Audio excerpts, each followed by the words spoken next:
Au nom du Père, et du Fils et du Saint-Esprit. Amen. Béni soit notre Seigneur Jésus-Christ, béni soit la Vierge Marie, la maman de Jésus, aussi notre maman. Chers frères et sœurs, Jésus nous raconte la parabole des jeunes filles insensées et de celles qui étaient prévoyantes. Écoutons l'Évangile. Le royaume des cieux sera comparable à 10 jeunes filles invitées à des noces qui prirent leurs lampes et s'en allèrent à la rencontre de l'époux. 5 d'entre elles étaient insensées et 5 étaient prévoyantes. Les insensées avaient pris leurs lampes sans emporter d'huile, tandis que les prévoyantes l'avaient pris, avec leurs lampes, de l'huile en réserve. Comme l'époux tardait, elles s'assoupirent toutes et s'endormirent. Au milieu de la nuit, un cri se fit entendre. « Voici l'époux, sortez à sa rencontre. » Alors toutes ces jeunes filles se réveillèrent et préparèrent leurs lampes. Les insensées demandèrent aux prévoyantes « Donnez-nous de votre huile, car nos lampes s'éteignent. » Les prévoyantes leur répondirent « Jamais cela ne suffira pour nous et pour vous. Allez plutôt vous en procurer chez les marchands. » Chers frères et sœurs, l'huile peut venir nous manquer. Ça peut arriver dans notre vie de foi. Nous sommes en route, nous marchons, il y a du souci, il y a peut-être des déceptions, il y a des fardeaux, il y a des situations difficiles. Alors, notre premier amour, il peut faiblir. Alors, chers frères et sœurs, Jésus attend de nous que nous soyons réveillés, éveillés quand il vient.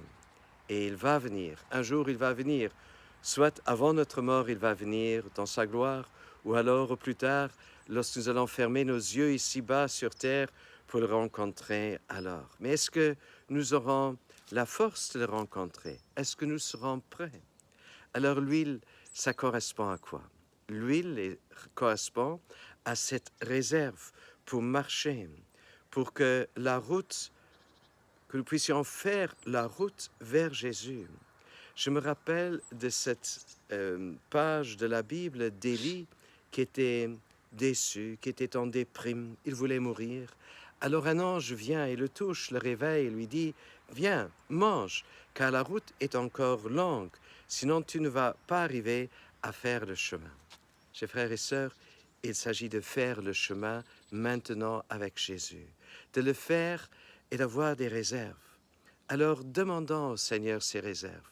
Demandons au Seigneur qu'il nous donne maintenant cette force d'amour pour marcher aussi en temps difficile, lorsqu'il fait nuit, et que nous avons l'impression que nous perdons nos forces. Mais demandons la force. Dans la lettre de Saint Jacques, il écrit ceci.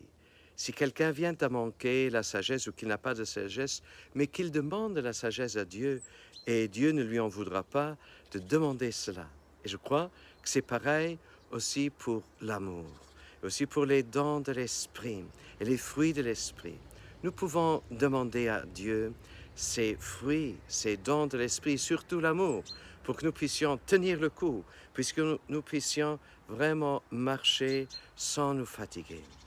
Chers frères et sœurs, dans le temps que nous vivons maintenant, tant que tout va plus ou moins bien, faisons cet effort d'avoir de l'huile, de l'Esprit Saint, l'huile de l'amour dans notre cœur pour que nous puissions marcher à la rencontre de Jésus.